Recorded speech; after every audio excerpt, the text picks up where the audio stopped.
आप सबको मेरा नमस्कार। और एक बहुत ही अहम मुद्दे पर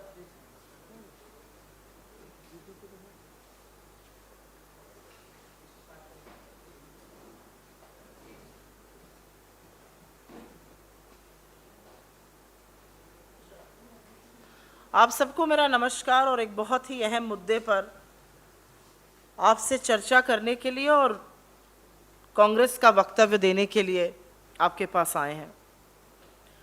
पहाड़ की बेटी अंकिता भंडारी अपनी आंखों में कुछ सपने लेकर, जीवन में कुछ हासिल करने की उम्मीद को लेकर और एक तरह से फतह करने के लिए अपने घर से निकली थी। मेहनत करके कुछ बनना चाहती थी, कुछ कर दिखाना चाहती थी। लेकिन भारतीय जनता पार्टी के नेता के एक बददिमाग लड़के, सत्ता के नशे में चूर एक बददिमाग लड़के को लगा कि ऐसी बच्चियों से देह व्यापार कराना चाहिए अपने होटल में। और जब उसने देह व्यापार करने से, प्रोस्टिट्यूशन करने से मना किया तो उसको मजबूर किया गया, और जब वो नहीं मानी तो उसकी नहर में ढकेल कर हत्या कर दी गई। 5 दिन से अंकिता लापता थी। कल वो लड़का अरेस्ट हुआ है, पुलकित आर्य, विनोद आर्य का लड़का, जो पूर्व मंत्री है उत्तराखंड की सरकार में, भाजपा की सरकार में। उनका दूसरा बेटा अंकित आर्य राज्य मंत्री का दर्जा लेके घूम रहा था।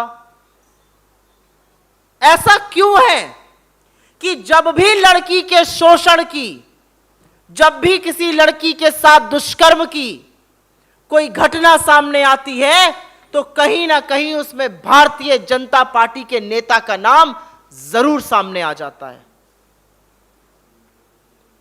अंकिता के परिवार के आंखों में आंख डाल के आज किसी भारतीय जनता पार्टी के नेता की बात करने की हिम्मत है? ये कैसे वहशी दरिंदे इन्होंने भरे हुए हैं? ये कौन जानवर हैं जिनको लगता है कि एक लड़की की जान की कीमत नहीं है? ये कौन लोग हैं जिनको लगता है कि लड़की जब नौकरी करने घर से निकली है उसको देह व्यापार की तरफ ये ढकेल देंगे? इस रिजॉर्ट का नाम था वनांतरा, और बहुत आक्रोश, और जो जन आक्रोश दिखा उसके बाद भारतीय जनता पार्टी जागी और कुछ कार्यवाही हुई है। लेकिन मेरा अपना मानना है ये सेलेक्टिव कार्यवाही है। अगर कार्यवाही करनी है तो अपने तमामों एमएलएस, अपने तमामों एमपीस को बर्खास्त करिए और उसके बाद महिला सुरक्षा का, बेटियों के हक का, बेटियों के हुकूक की बात करिएगा। अंकिता की चिता अभी ठंडी नहीं हुई है, लेकिन यह पूछना जरूरी है कि अंकिता को किस हक से देह व्यापार की ओर यह आदमी ढकेल रहा था, और जब वो नहीं मानी तो इसको क्यों लगा, इस वहशी दरिंदे को, कि उसकी जान ले लेगा। और यह पहला वाकया नहीं है, मेरे ख्याल से यह अंतिम भी नहीं होगा। मैं उत्तर प्रदेश से आती हूं और आपको मैं सिलसिलेवार तरीके से नाम लेकर बता देती हूं भाजपा का असली चाल, चरित्र और चेहरा। पिछले 48 घंटे की कुछ खबरें आपके सामने ला रही हूं। आगरा में भाजपा के विधायक छोटे लाल वर्मा, उनके सुपुत्र श्री लक्ष्मीकांत वर्मा जी पर एक महिला ने शारीरिक शोषण, दुराचार, गर्भपात, मारपीट और जान की धमकी देने का आरोप लगाया है। उसको बर्खास्त क्यों नहीं करते हैं आप? किन महिलाओं को सुरक्षित कर रहे हैं? किस बेटी को बचा रहे हैं आप, जब आपके एमएलए पर गर्भपात से लेकर दुष्चार और शारीरिक शोषण तक का आरोप लगा है? और यह अकेला वाकया नहीं है। जबलपुर में भाजपा के व्यापारी प्रकोष्ठ के शशिकांत सोनी पर एक महिला को जबरन शारीरिक शोषण किया गया, नौकरी देने के छलावे पर। उसको कौन सी जेल में भेजेगा, उसके खिलाफ क्या कार्रवाई करी जा रही है, यह मैं जरूर जानना चाहती हूं।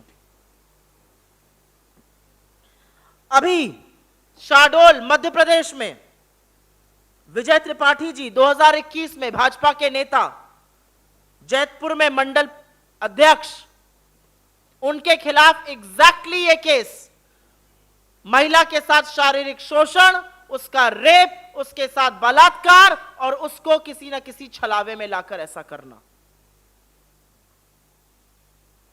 मेघालय के भाजपा के वो वाइस प्रेसिडेंट सभी को याद है, बर्नार्ड मराकची, जो महिलाओं को लेकर ब्रॉथल चला रहे थे, प्रोस्टिट्यूशन करा रहे थे, देह का व्यापार कराते थे। लेकिन ये सूची अभी खत्म नहीं हुई है। कर्नाटक के भाजपा के एमएलए आप सबको याद होंगे और ये इनकी असली सोच दिखाता है। कर्नाटक के भाजपा के वो एमएलए अरविंद लिंबावली जी, जो वीडियो पर एक महिला के साथ बदतमीजी करते हुए दिखे, और जब आपके जैसे निडर पत्रकारों ने उनसे उसके बारे में सवाल पूछा तो उस आदमी ने पलट के कहा, क्या मैंने उस महिला का रेप कर दिया है? एक नीति निर्माता को, एक कानून के रखवाले को लगता है कि रेप जैसे पॉकेट मारने जैसी चीज है। ये चुने हुए एमएलए की मैं बात कर रही हूं। नवीन सिंह के इनके बीजेपी ऑफिस बेरर 25 साल के मीरा रोड पे सेक्सुअली ऑफेंस उसमें पाए गए थे।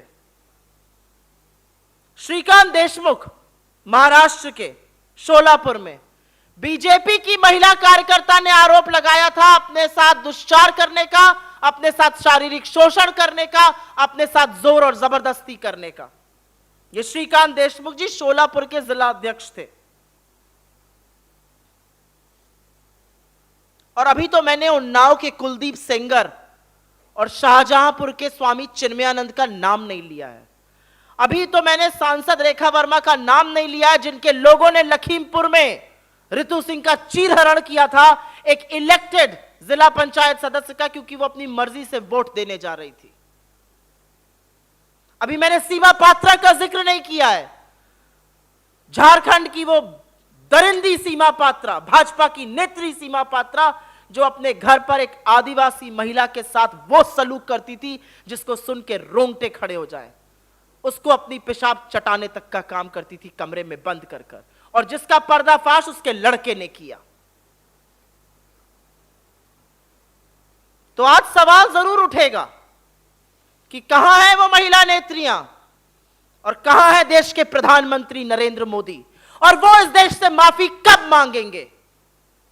जब मोदी जी खड़े होकर लाल किले की प्राचीर से बोलते हैं महिलाओं का सम्मान होना चाहिए, तो जब आपके लोग ऐसा काम कर रहे हैं, आप इस देश से माफी कब मांगिएगा? माफी मांगना तो दूर, आपके गृह क्षेत्र में 11 बलात्कारी रिहा होते हैं, आपके मुंह से एक शब्द नहीं फूटता है। और महिला और बाल विकास मंत्रालय की मंत्री अंकिता को भाजपा के एक नेता के लड़के ने पहले देह व्यापार के लिए मजबूर किया और उसके बाद जान से मार डाला। जब यह मामला कल शाम को सामने आ रहा था और इस देश का कलेक्टिव कॉन्शियसनेस यह पूछ रहा था कि हम अपनी बेटियों के साथ कैसे कर सकते हैं, तो स्मृति ईरानी जी अपनी रसोई की तस्वीर दिखाकर कहती हैं, what's cooking? What's cooking is मले Smriti Irani. What's cooking is outrage Smriti Irani. What's cooking is the fact that you as the Minister for Women and Child Development should be making comments on these things, should be acting against these people. And instead you want the world to know what's cooking in your kitchen. We give a damn what's cooking in your kitchen. What's happening to girls all around is what we care about. मुझे ऐसा लगता है कि जब तक हम सवाल नहीं पूछेंगे और जब तक हम ये समझेंगे नहीं कि ये सत्ता का नशा है, सत्ता में बैठे हुए भाजपा के लोगों को, उनके मंत्रियों को, उनके सांसदों को, उनके लड़कों को, जब तक ये लगता रहेगा कि उनको राजनीतिक संरक्षण मिलेगा, तब तक ये लगातार चीजें होती रहेंगी। तब तक 19 साल की जैसी अंकिता अपने आंखों में सपने लेकर तो जरूर निकलेगी घर से, लेकिन उसका शव वापस आएगा। और यह सच है, और इस सच को अगर झुठलाना है तो कलेक्टिवली खड़े होकर इस सरकार से सवाल पूछना पड़ेगा। इस सरकार को अपनी चुप्पी तोड़नी पड़ेगी, नरेंद्र मोदी को इस देश से माफी मांगनी पड़ेगी और स्मृति ईरानी को बाल और महिला विकास मंत्रालय से तुरंत बर्खास्त करना पड़ेगा। धन्यवाद। अगर आपके इस पे कुछ सवाल हैं तो मैं ले सकती हूं, लेकिन सिर्फ इस पे।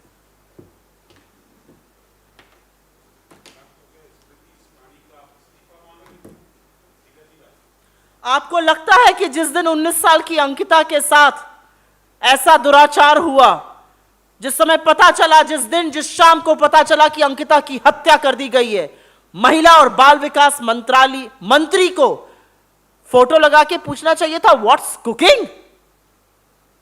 यह असंवेदनशीलता है, ठहरई है या घमंड है, मैं नहीं जानती, लेकिन यह जो भी है इसकी एक सभ्य समाज इजाजत नहीं दे सकता है।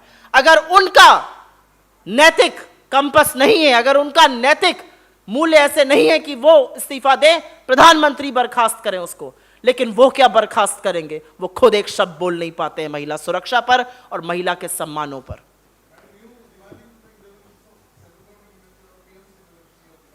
Absolutely, who else will intervene? Is this country not for women? Is this country not for half the population? And I have given you 12 instances where directly the BJP leaders, their MLAs or their MPs have been linked. 12 instances. How is that possible?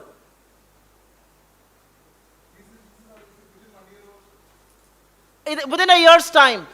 Sengar and Chinmay may be a little old, but everything else is within a year's time. And what action has been taken? Expelling one and being selective about the other? Why is Chote Lal Verma not being expelled from the BJP? He's an elected MLA. One wants to know. Thank you very much.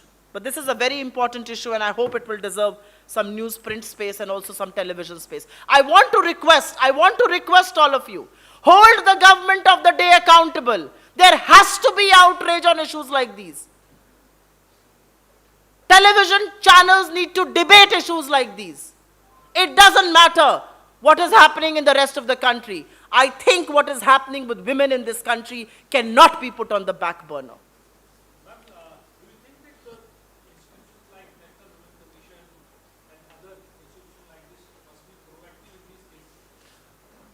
National commission for women का proactivity तो आप छोड़ दीजिए, national commission of women अपना राजनीतिकरण बंद कर दे तो वही बहुत हो जाएगा। नेशनल कमीशन ऑफ वुमेन को क्या भाजपा के नेताओं के द्वारा दुष्कर्म और दुराचार नहीं दिखता है? क्या एनसीपीसीआर को भाजपा के नेताओं के द्वारा बच्चों को सिंगल आउट करके उनकी सार्वजनिक करना तस्वीर नहीं दिखता है? ये सारे इंस्टीट्यूशंस महिलाओं के, बच्चों की सुरक्षा के लिए बनाए गए थे। आज ये इंस्टीट्यूशंस आरएसएस की शाखा बन चुके हैं और उसी का कारण है कि महिलाओं के साथ ये हो रहा है। ये इंस्टीट्यूशंस बनाए गए थे कि महिलाएं सुरक्षित हों, बच्चों के हक का हनन ना हो। आज कहां है ये इंस्टीट्यूशंस? कहां है इनका सेलेक्टिव आउटरीच? ये मैं जानना चाहती हूं।